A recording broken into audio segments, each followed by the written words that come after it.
महागणाधिपतये नमः।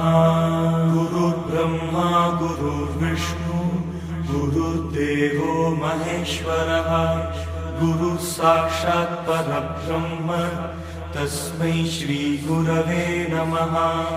ॐ गणानां त्वा गणपतिं हवामहे कविं कवीनाम् उपमश्रवस्तमम् ज्येष्ठराजं ब्रह्मणां ब्रह्मणस्पत आनश्रन्मन्नोतिभिः सीदसादनम्। ॐ महागणाधिपतये नमः।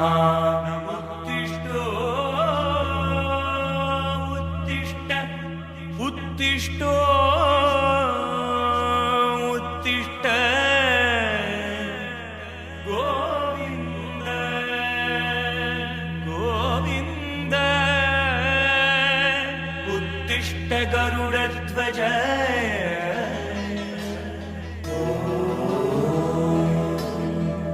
नमः शिवाय।